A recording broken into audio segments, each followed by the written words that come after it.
Hello, hello! My name is Callista, and welcome back to When the Night Comes.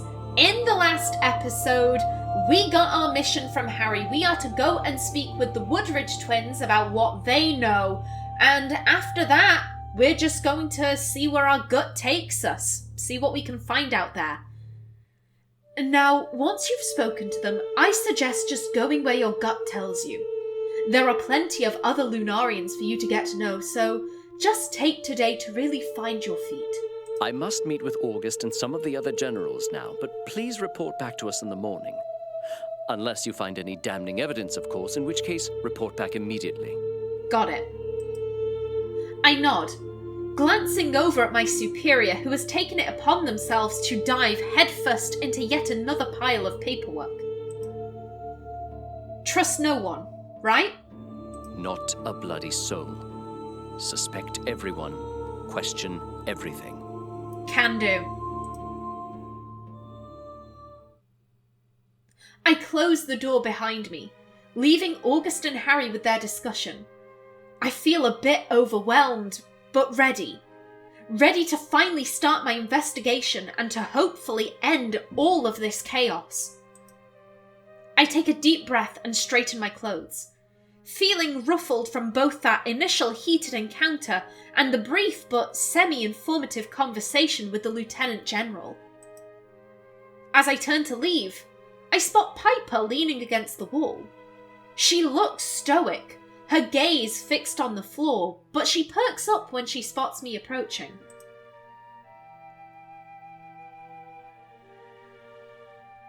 Oh, she really is so pretty. All of them are pretty. What am I saying? All of the characters in this are pretty. Oi, Camille, I can't call you that, can't I? She makes a quiet, frustrated noise and closes her eyes. She shakes her head, exhaling sharply before she meets my gaze. Listen, I'm sorry you had to witness that exchange. I couldn't bring myself to leave without apologising for my behaviour, both today and in the tavern the other day. It's been a rough few weeks, and I often let my passion overrule any rational thoughts that I promise I am capable of having. It's unbecoming of me. I like it when you're unbecoming. I'm taken aback by the vulnerability of her words. This isn't the Piper I thought I'd have to become accustomed to. Piper, She raises her hand to halt my words, calloused fingers curling into a fist. Please, just let me apologise, all right? Then we can pretend I never acted like a complete asshole, and you can go and do your job. Oh. So? She sticks out her hand, her daggers clanging noisily where they rest in the holster at her back. The name's Piper Merriman. Pleasure to meet you, Piper. She rolls her eyes, taking a deep breath before her next sentence. Major Piper Merriman. She throws me a wicked grin, and I can't help but laugh. You're allowed to... No! Camille, keep on flirting. The pleasure is all mine. I eagerly take her hand in my own and shake it firmly, my touch lingering a little longer than necessary as I cling to her warmth. It's a pleasure, Hunter Merriman. I gather I'll be seeing you around? Or I hope I will. A smirk hooks the corner of her mouth, our fingers brushing as they slowly part, and there's something curious shining in her striking gaze. Well, the town is terribly small. It would be quite hard to avoid me. I shrug, nonchalant. I can think of far worse things than bumping into you. She narrows her eyes, shoving me playfully. The most subtle flash of colour creeps across her freckled cheeks. Oh, I don't know. I can be pretty scary if you ask nicely. Hey, nice. Nicely, you say? She purses her lips, her sapphire gaze sweeping over me like a caress. Well, I think we're going to get along swimmingly. She's quite an enigma, and I can feel my skin prickling under her heavy gaze. Certainly not an unwelcome feeling.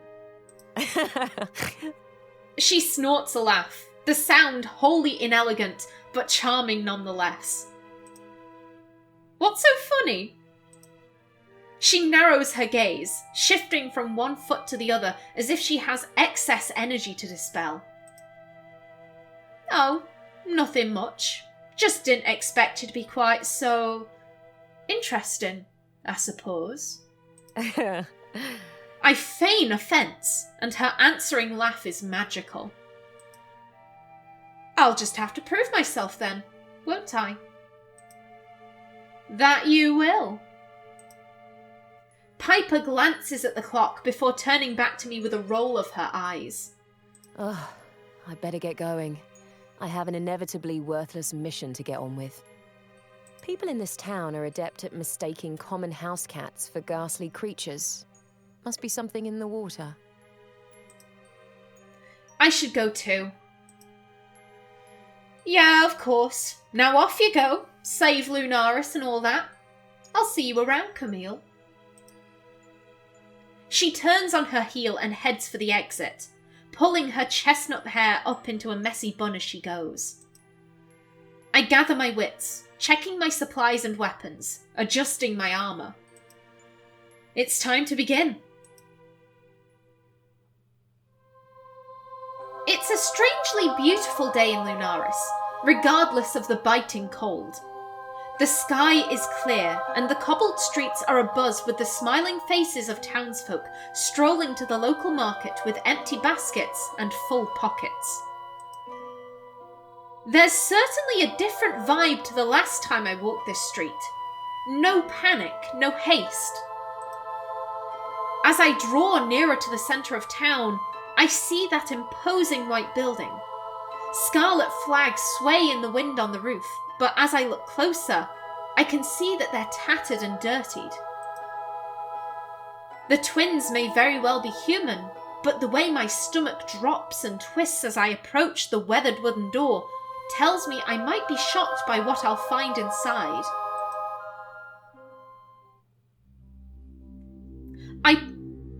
Hold up.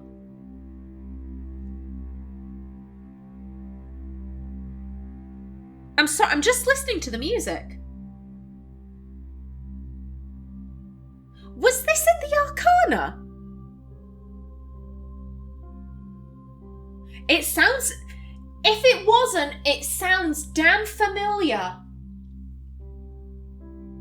I was saying this to Abby again in the comments.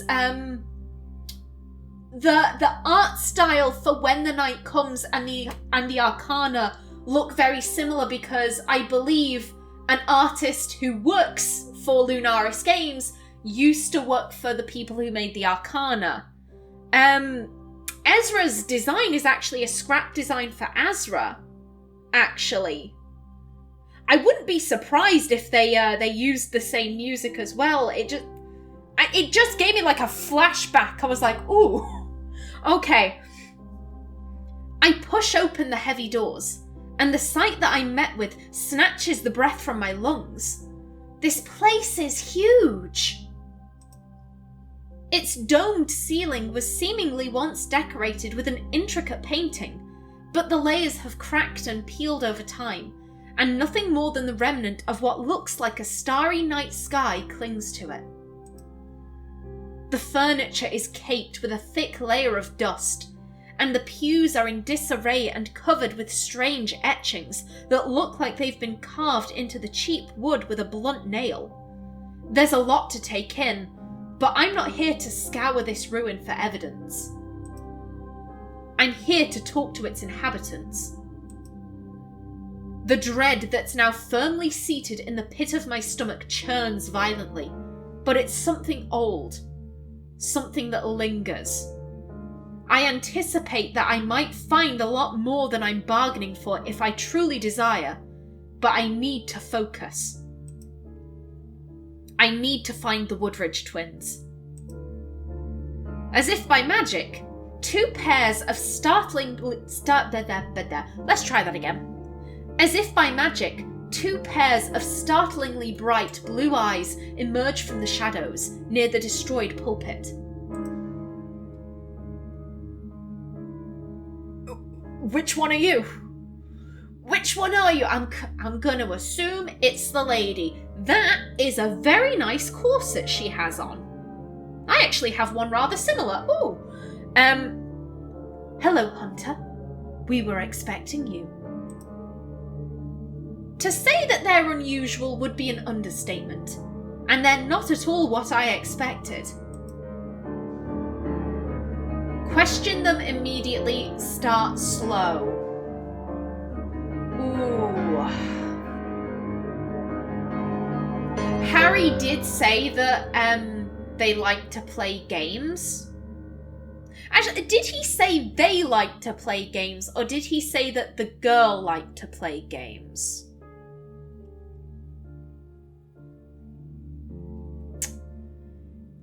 If Camille feels like there's something weird going on here, I think just jumping into it could be a bad idea. So we'll start slow. I offer her a small, friendly smile, however forced it may be. Word travels fast in Lunaris. I'm Hunter Aberline. She narrows her eyes at me, suspicious for the briefest of moments before she's smiling unnervingly again. Despite her best effort at apparently trying to be cute, it's still terrifying. I'm Aurora, and this is my dear brother, Amoros. Amoros? Amoros? Amoros, we're gonna go with that. It's a pleasure to make your acquaintance, Hunter Aberline. Oh god, I just noticed both of their heads tilted at the same time and ugh. I nod politely, not quite sure which of them I should be focusing my attention on. Amoros doesn't appear to enjoy talking, or maybe he's simply not permitted to.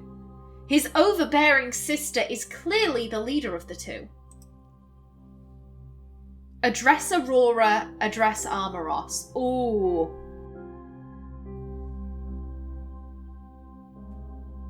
We could try and throw her off balance. Then again, if he's not permitted to speak, like if his sister's kind of weird like that, he's not going to talk to us while she's here. Ooh. The feeling I'm getting, Aurora's gonna be a tough nut to crack. I get the feeling out of the two of them, he's the weak link. It's just getting him alone. That'd be the tricky thing.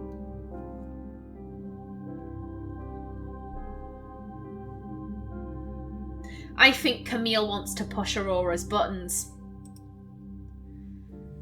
Amoros seems uneasy and far less abrasive than his sister, and as I turn my attention to him, his eyes widen almost comically. He resembles a startled forest animal. Amoros, can you tell me a little about the church and what you do here?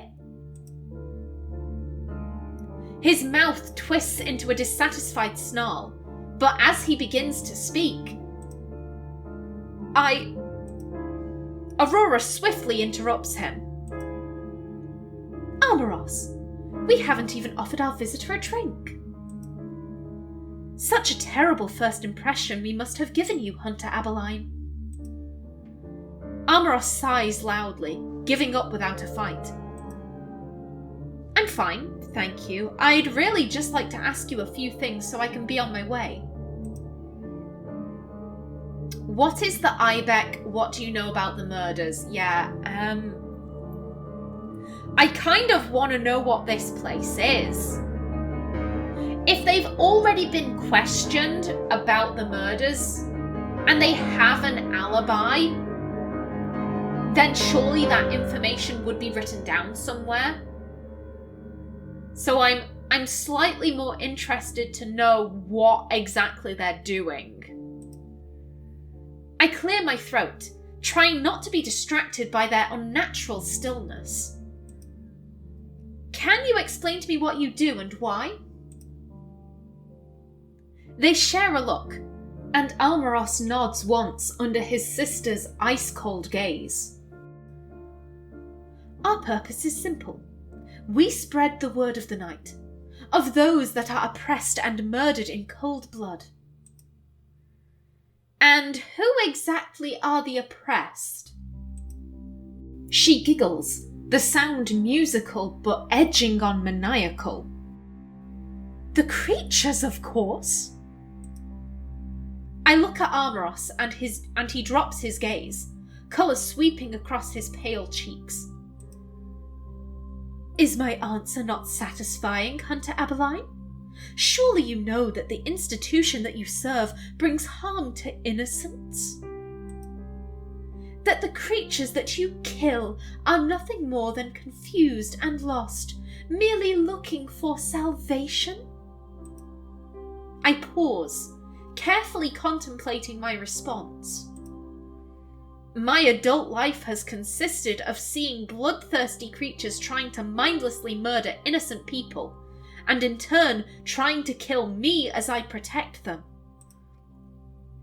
I see no desire for salvation in that. I appreciate that there are creatures who don't intend to harm anyone, even some that are kinder than most humans. But... I smile again and take a deep breath.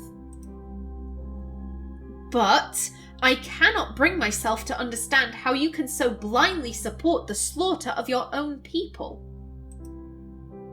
Almaros frowns deeply, and I swear I see him shaking his head at me, but it's just subtle enough for his sister not to notice. Ooh, okay. He is definitely the weak link. Absolutely. Because humans are inferior and pathetic. We infest and corrupt the earth by dedicating our time and resources to ridding it of the only things that give our wretched species any hope. She inhales sharply, calming herself and brushing her hands over the front of her skirt. So, Hunter Abeline, to answer your question, we are here to protect the creatures, just as you are here to destroy them. And what do you know about the murders? I'm sure you're very aware of the recent murders in the area. Can you tell me anything that may be of use to my investigation?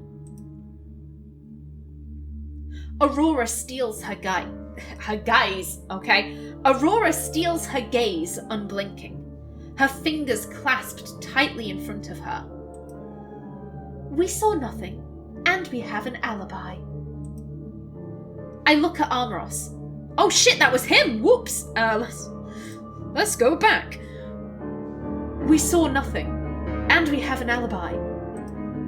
I look at Almaros, startled that he actually spoke. His voice is strangely soft and comforting. Regardless, his words sound practiced and rehearsed. He looks nervous, like he'd rather be anywhere else but here, and his eyes keep darting to the door behind me. Nothing at all? You're stationed right beside the graveyard where the last hunter's body was discovered. You're telling me you didn't hear a thing? He was brutally murdered, set alight and burnt to ash, and yet he didn't scream or call for help? Aurora's lips curl at the corner, her eyes turning dark. My brother speaks the truth, Hunter Abeline. Question us all you like, but we've been through this with your insufferable predecessor. Just like Harry said, they apparently have an ironclad alibi, but my suspicion does not waver.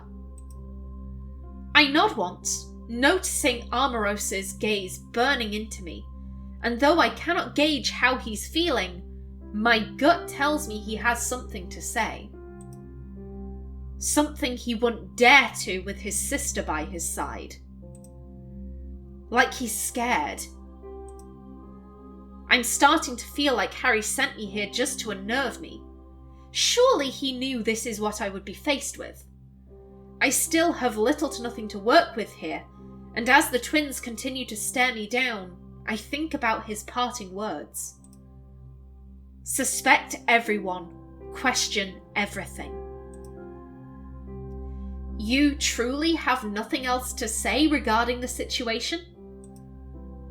Aurora stands firm, her lips curling into that wolfish grin once more. Not a thing. It was ever so wonderful to make your acquaintance, though. Truly. Do stop by again. Our doors are open to everyone. We're more than happy to accommodate you, should your agency need to question us for a third time. Armoros gives me a look again, and I wonder if it would be possible to somehow get him alone. I have a feeling I'd get a lot more out of him than I have from her. Thank you, Aurora. Armoros. On my way out, I see a small, neatly wrapped package sitting on the doorstep. I bend down to check the label, and written on it in an elegant script are the words Zes Hua and Armoros's name paired with a small heart. I may not know what it means, but I know a demonic language when I see one. Just as I suspected, there might be a lot more to Armoros Woodridge than meets the eye. I walk through the centre of town for a while, getting to know the buildings and watching the people that pass me by. Lunaris turns into a quiet, nervous town when the sun begins to set, and I wonder if it's only recently lost its warmth. I consider heading for the graveyard, something tugging at me and telling me that there's more for me to find, but Alcar suddenly appears from between the crooked houses, sending 2 children that were playing in the street scattering. Alcar! Do you just hide in alleys and scare the shit out of kids? Don't do that! What the hell have you been doing in that damned church? Are you feeding into their bullshit already? He pauses, puffing a sharp breath through his nose. I thought you'd be different, just like everyone said you would be. How stupid of me to want to believe them. Okay, so Alcar is going for the tsundere trope. Okay, I don't mind that trope. I can get behind it. Depends on how well it's done. This certainly isn't the first time I've been caught off guard by an angry lichen, but it's safe to say that I don't need to fear for my life here. Maybe. He does look pretty pissed. It's not what you think, Alcar. I was just questioning them. He scoffs, rolling his eyes. His hands are shaking, but he balls them into fists when he catches me looking. Is that so? And why should I believe you? I don't even know you. If you don't even know me, then why do you care? No, you don't, which is why you should consider giving me the benefit of the doubt. I'm just trying to do my job. Do you suggest I just ignore the very obvious cult in the middle of town? His wolf ears flicker back and forth, and he unclenches his fist. Oh god, yeah, I forgot about that. Why does he have 2 sets of ears? Clearly he uses his wolf ears for listening, so are these aesthetic? Are the human ears purely aesthetic? I don't like that. I don't know. You were just questioning them? I nod. Yes, I was hardly agreeing with them in their hatred for, well, me. He rolls his eyes at me, standing his ground. Something has me curious, and I can't resist asking.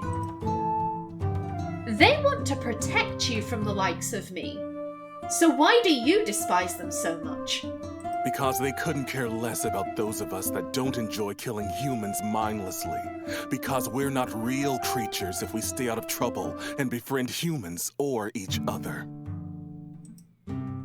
So, if you dare to act even remotely human, you're the enemy too? He smirks, brow raised. Aha. Now you're getting it. Alcar is apparently defensive to a fault, but I sense that under the surface, he's probably just scared. Maybe even a little lonely. It must be hard to be feared like that when you've done nothing wrong. At least, I don't think he has. He is kind of a bastard. Do you have friends here? Were you following me? I mean, that was kind of my thought. Like, how did you know I was in the church? Like, what's... Ooh.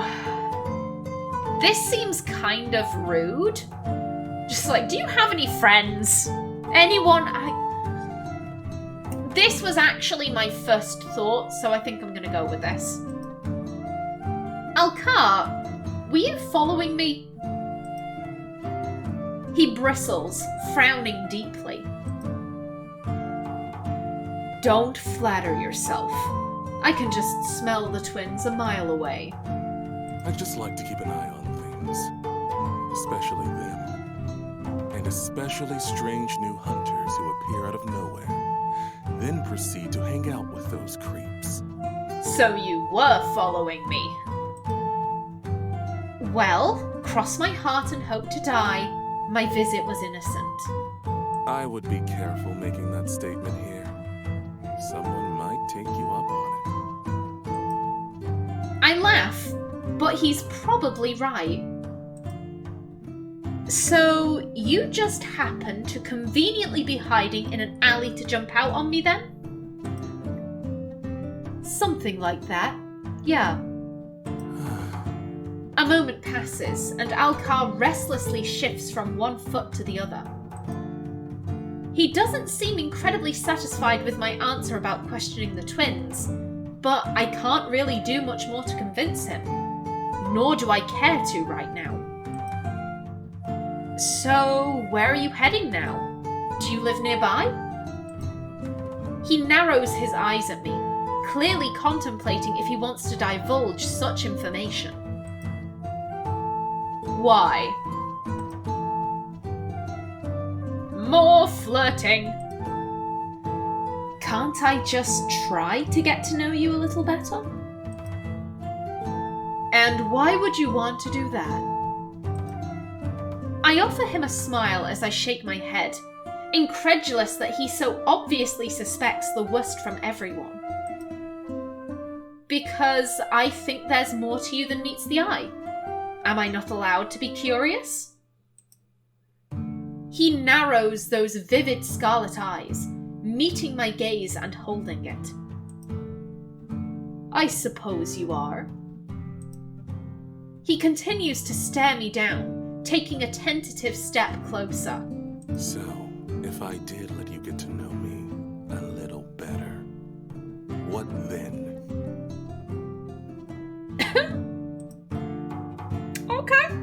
Okay. I'm still creeped out about the ears, but his voice act. Oh, it do be nice though. It do be nice. I contemplate his question carefully, taking him in and surveying him from head to toe. Well, for starters, I'd buy you some shoes. He smirks, his scarred lip curling at the corner. He looks handsome when he smiles like that, a little softer. How thoughtful of you, but you wouldn't be the first to try. No? He shakes his head, wiggling his bare toes against the cobblestones. I run faster without him. And who exactly are you running from? If I told you, I'd have to kill you. Why do you make that sound so sexy, though? I'm not into that. We share a quiet laugh, something passing between us. It's warm, and I feel like I'm finally getting to experience the real Alcar for the first time. Or at least I hope. Funny. I'm a funny guy. He glances up at the sky, muttering something under his breath before he sets his gaze upon me once again. It's getting dark, and there's a cold drink with my name on it at the Wolf. As much as I'd love to stay standing in the middle of the street talking to Lunaris' new favorite person, I'd better dash.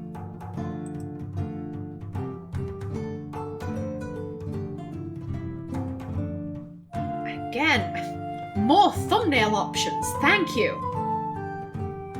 He turns as if he's about to leave, but he pauses, pointing at the Ibeck. The building looms over the town, and it appears even more unsettling now that I know who resides there. Stay away from them. You might think you're safe because they're human, but words can do just as much harm as knives or claws in this town. I get the horrible feeling that he's right. That maybe I should have pushed harder with them. I should be asking him about the murders too, but... Harry told me to trust my instincts. And right now, something is pulling me towards that graveyard. Not towards this scrappy, sarcastic wolf. I'll be careful. See to it that you are, Hunter. The town might fucking implode if it has to deal with that much more.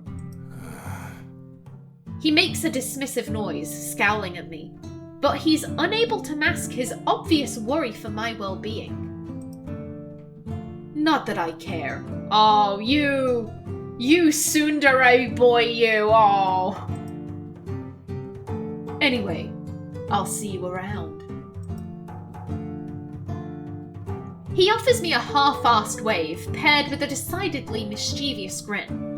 And then Alcar slinks back into the alley from whence he came. The graveyard looks so different at night. Beautiful even. Fog twists and curls around my ankles as I walk. Glimmering specks of vivid blue light sparkling in the haze. Thankfully, the darkness is a little more forgiving this evening, and something seems to be guiding me along and leading me right to the place where the murder happened.